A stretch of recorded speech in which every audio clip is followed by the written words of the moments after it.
최근 들어서 이제 그 성범죄에 대해서 처벌이 이제 강화돼가고 있는 추세예요. 네.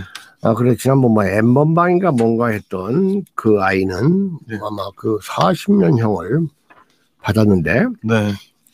그것은 아주 그 단순 성범죄가 이제 아니죠. 네. 조주빈. 네네, 조주빈. 그런데 이제 우리가 이 조선시대 그 여성들의 인권과 그 여성들의 인권이 다른 나라들에 비해서 물론 남녀 차별도 있었고 신분사회였던 것이 조선의 적합한 정체성이지만 네. 당대 동시대의 상대적 비교를 할 때 조선의 여성은 상당한 인권이 보장됐다. 특히 법적으로 그렇죠. 네. 네. 그래서 이제 이런 경우를 그 여성이 가장 극단적으로 인권이 침해되는 경우, 즉 성범죄를 통해서 한번 검토를 해보겠습니다. 조선시대에도 성범죄를 처벌하는 법률 자체가 있었나요? 당연히 있죠. 훨씬 더 엄하게 형법이 있었죠. 네. 사실 말입니다. 네. 이 성범죄에 관대해진 것은 네. 이건 전쟁을 일삼은 제국주의의 폭력성이 만들어 놓은 겁니다. 원래 전쟁을 하면 네. 예. 이 강간 같은 것도 막 겁탈도 허용하잖아요. 예전에 네. 프랑스군이 뭐 가게 되면 이태리 점령해가지고 그 여성 겁탈을 허용해가지고 무려 7만 명을 강간했던 네, 뭐 10만 역사가 명이라는 있어요. 얘기가 있어요. 그렇습니다. 이태리를 네, 네네. 같은 유럽. 네네.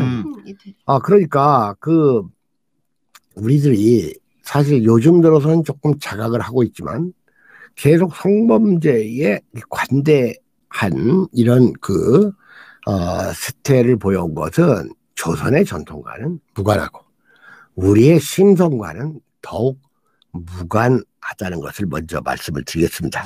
네. 방금 강명길 선생님이 조선의 성범죄 처벌을 아주 잘 모르는 독자의 입장에서 의도적으로 이제 질문을 하셨는데 한마디로 얘기하면 조선의 성범죄 처벌에는 자비라는 게 없었습니다.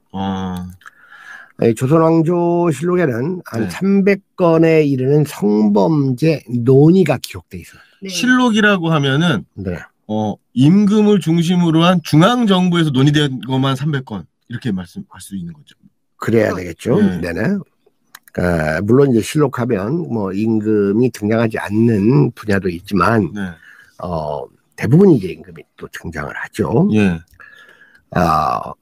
일단 그 조선시대 이 성희롱 있잖아요. 네. 성희롱은 장형. 곤장. 네. 장형을 때. 그러니까 그냥 단순 맴매가 아니라 큰 거.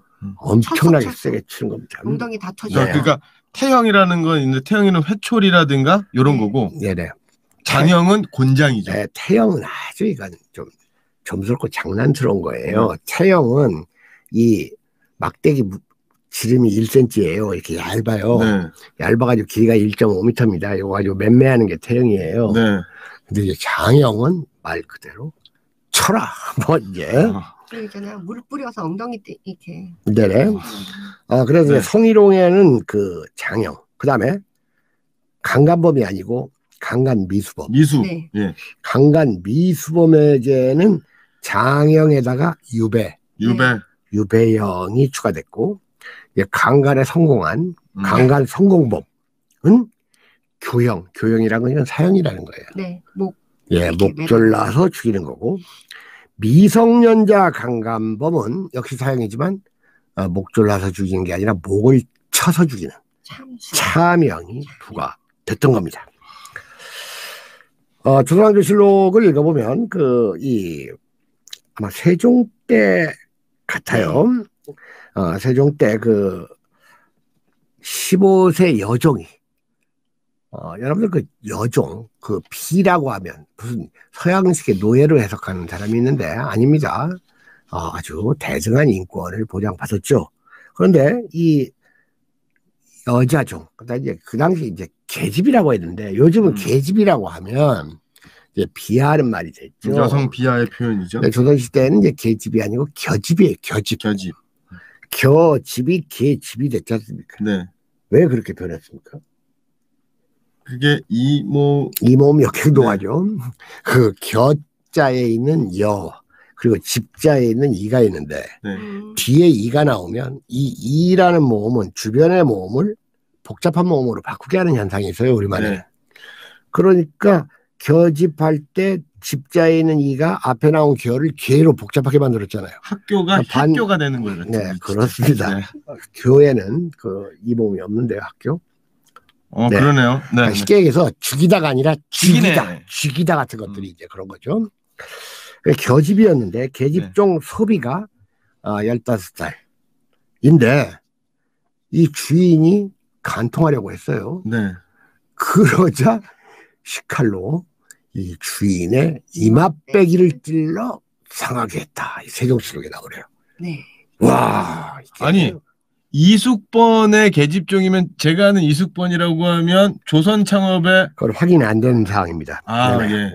그 이숙번인지 아닌지 아마 유명인일 수도 있고. 그게 지역도 같아요. 안산인데 예. 아마 그 이숙번은 아닌 것 같아요. 확인 안 되대요. 네네네. 그 왕이 이제 이 계집종을 어떻게 하면 좋을지 신하들과 논의를 해요. 다시 말해서 아무 사건이나 논의를 하는 게 아니라 이렇게 대표적인 다시 말해서 이 강간미수는 네네. 첫째로 신분적 우월을 이용했잖아요. 네. 위력에 의한. 네네. 비를 했으니까. 두 번째로 이런 그 강간 폭력 앞에서 이 식칼이라는 이 무기를 사용해 가지고 저항했잖아요. 그러니까 네. 이건 현대 형법으로 치면 위력에 의한 강간 그리고 정당 방어의 어떠한 그 한계 같은 걸 네. 정해야 되니까 이렇게 시사성이 큰 대표적인 유형의 사건들은 왕을 비롯한 당대의 최고 권력자들이 말 그대로 민주적인 토론, 디스커션, 영어로 쓰면 이런 걸 한다 그겁니다. 네. 그러면 이제 왕이 신하들에게 세종실록이니까 세종이겠죠. 그러자 신하들이 이구동성으로 답을 합니다. 소비의 죄는 용서할 수 있겠습니다. 무죄다. 네. 이건 무슨 의미입니까?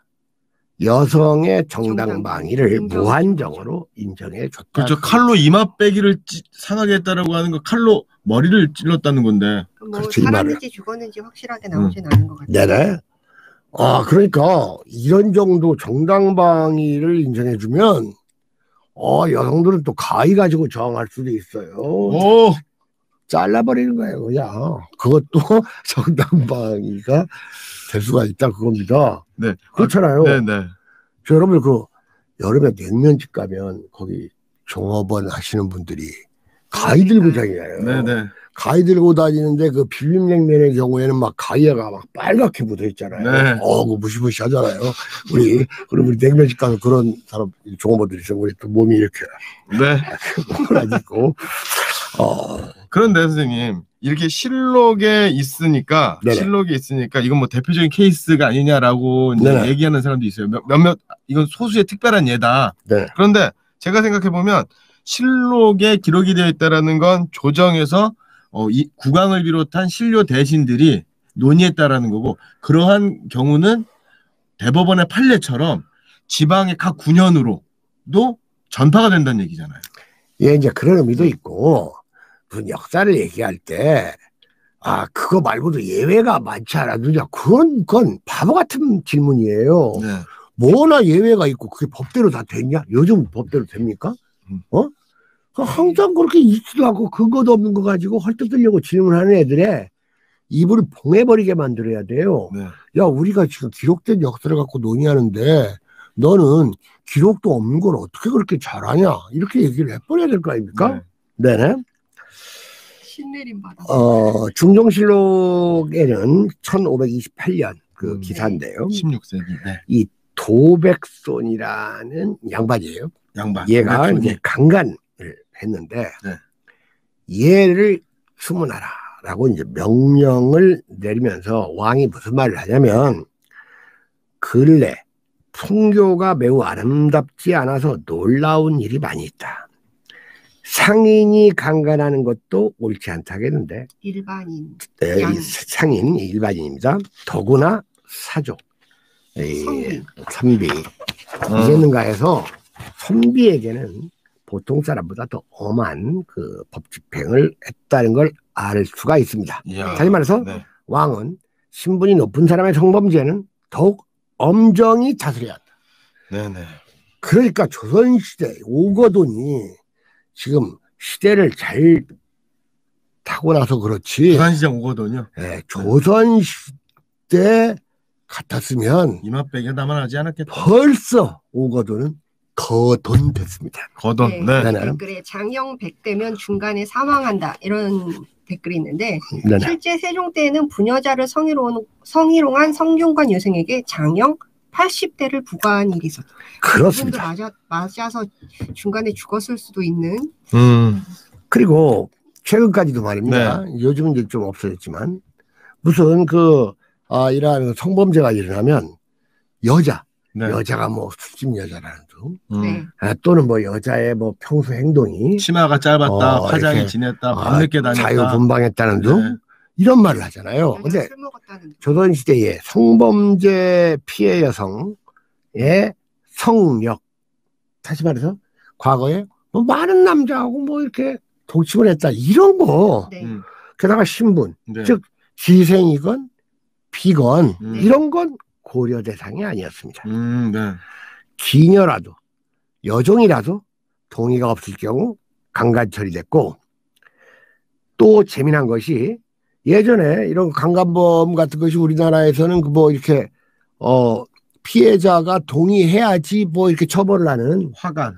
뭐 이런 식의. 아니 그게 아니라 내가 피해자하면 네. 처벌을 원하지 않습니다. 네. 그러면 감형이 되거나 이런 거잖아요. 그렇잖아요. 합의로 끝나고 네네. 있는 거.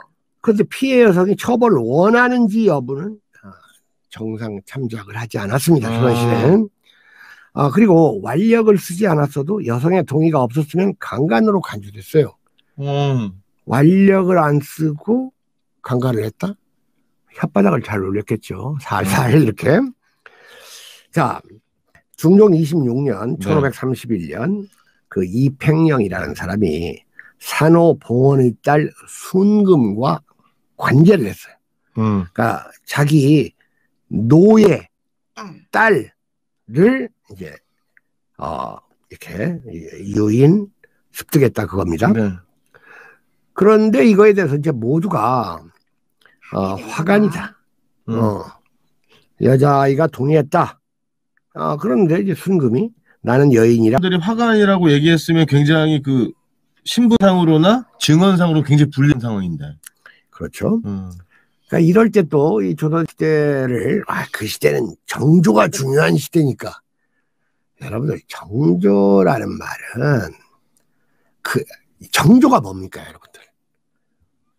자기가 원하는 관계를 갖지 않고 원하지 않는 관계를 가지면 어느 경우든지 이건 정조가 없는 거예요. 그게 중요한 거지 무슨 그걸 정조로 얘기하면 안 돼요. 일단 우리 선조들은 성범죄가 가지는 가공할 폭력성과 야만성을 인식하고 문제시했던 겁니다.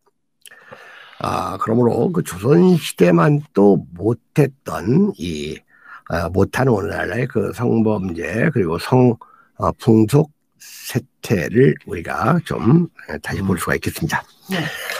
그러면 이렇게 그 여성인권을 보장하고 노나 비의 그 법적 그 인권을 대등하게 인식해주고 인정해줬던 데는 크게 볼 때 바로 민본주의가 자리 잡고 있다. 민본주의, 이민위천, 이민위천, 민유 방본의 민본주의.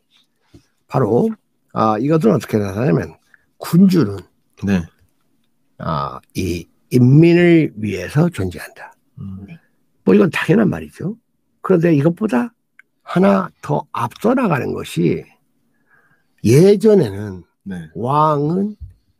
황제는 뭐 하늘이 내린다 이런 식의 얘기를 했잖아요. 이런 가치관이 확 뒤집어지는 게 조선시대입니다.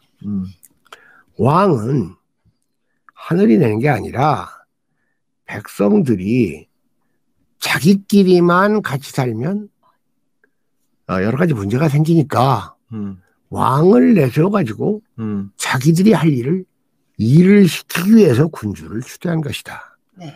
이러한 그 군주 추대론의 민보정치. 과연 이것이 우리가 그 사회 시간에 중고등학교 시간에 배우는 무슨 그 선진화된 무슨 그 정치 이론인 것처럼 얘기하는 사회계약설과 존 로크 어떻게 다르고 같은가를 한번 얘기하겠습니다. 그러면 선생님 아까 네네.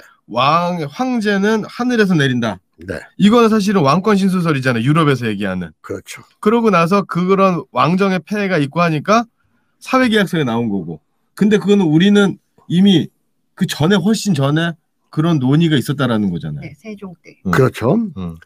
1430년에 그 역시 세종 때인데요. 경연 알죠, 여러분? 경연. 네. 왕과 대소신료들이 모여서 학문을 논하는 자리죠. 네, 그 경연관이 이제 따로 있어요. 네. 이제 재밌어요. 고려 말 정세가 어땠느냐. 그리고 고려 말의 인물들에 대해서 이제 또 논의를 합니다. 그러니까 이제 세종은 최영, 이색 등에 대해서는 적극적으로 비판을 해요. 네. 그런데 삼봉 정도전에 대해서는 신중한 태도를 보여요. 근데 사실 공식적으로 정도전은 역적이고, 이색과 최영은 고려의 충신들 아닙니까? 네. 그리고 우리가 배워왔던 식민사관의 역사에서는 이색과 최영을 대단히 높이잖아요. 황금 보기를 돌같이 하라. 최영 장군. 네, 최영 장군 노래도 있잖아요. 황금을 보기를 돌같이 하라. 이르신 어버이 뜻을 받들고 그런 노래도 있었어요. 네. 한평생 나라 위에 그다음에 이색하면 무슨 정몽주 이색 해가지고 뭐 고려시대 야언 길제 해가지고 사문이 어떻다는 둥. 네. 그런데 이미 세종 때부터 이 세종은 이 명민했던 세종은 이걸 꿰뚫었던 겁니다. 꿰뚫어가지고 이 최영과 이색에 대해서는 아무런 말도 않지만 삼봉 정도제에 대해서는 최영과 이색은 적극적으로 비판했지만 삼봉에 대해서는 신중했고 이때 그 다른 경영관이었던 안숭선이 정도전을 비판하자 그거에 대해서 동의하지 않고 아무런 말도 하지 않는다는 것은 이 안숭선의 말에 반대하다는 의사표시겠죠. 그리고 이제 세종이 그 즉위 초기에 태조 이성계가 공신들에게 내린 교서와 공권을 소각할 때 삼봉의 그 그림, 인물 그림 이것을 몰래 빼가지고 가족에게 온전히 되돌려주도록 조치한 바가 있습니다. 그러니까 이런 걸 우리가 본받아야 돼요. 네 편 내 편이 아니잖아요. 네. 세종의 아버지가 태종이고 태종의 아버지가 태조인데 자기 존경하는 아버지 할아버지의 노선도 자기가 보기에 그때는 저게 필요해서 했지만 지금의 나까지 그걸 따를 필요는 없다 해가지고 자기 입장을 취하지 않습니까? 네. 네네. 사실 이제 그 삼봉 정도전의 정치 철학을 태종 이방원도 그리고 세종 이도도 많이 이렇게 그 계승한 것은 틀림없는 사실인데 그 중에서 그 정치라는 것은 임금이 혼자 하는 게 아니라 임금과 신하가 함께 하는 것이고 이것은 바로 백성을 위하는 민본 정치론에 적극적으로 조선의 왕들은 공감을 했죠. 자, 여러분, 우리는 민주 해가지고 데모크라시가 어떻게 민주입니까? 데모크라시지 그냥 민주는 백성이 주인이라는 거 아닙니까? 이 나라 그래서 우리는 그 민주라는 말보다는 민본 원래 이제 서경에 나오는 말인데 민유방본의 줄임말 아닙니까? 네. 이건 간단히 얘기하면 백성이 나라의 근본이다. 네. 그리고 민주주의라는 말보다는 민본주의라는 말을 우리가 되살렸어야 돼요. 왜? 서양인들이 개발해가지고 보통 선거에 의해서 지도자를 뽑고 네. 기계적인 상권 분립에 의해서 진행하는 이 제도가 상당히 세련된 제도인 건 틀림없지만 이 제도가 갖는 한계와 결함과 단점도 분명히 있다 그겁니다. 그러면 이것도 극복해 나가야 할 제도예요. 근데 유럽, 미국식의 데모크라시가 아니면 다 민주주의가 아니라고 보는 이 가치관이 대단히 잘못됐다 그겁니다. 네. 데모크라시는 다시 중국에는 중국식의 정치가 있고 조선왕조에는 조선왕조의 정치가 있지. 이게 서양 애들이 만든 데모크라시하고 다르다가 해가지고 비민주다? 이러면 안 된다 그겁니다. 네.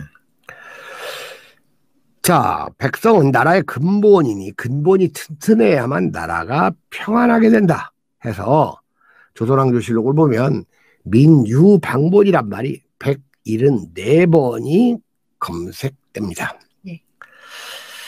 자, 세종이 그 이전까지 이제 2품 이상의 지방 수령만 직접 이렇게 왕이 만나고 보냈는데 세종 때부터는 모든 지방 수령을 직접 만나서 당부하는 말을 하는 쪽으로 바꿉니다. 바로 지방 수령 하나에게 세종이 했던 말을 보면 정말 그럴듯합니다. 네. 자, 우리 강선생님이 소개해 주시죠.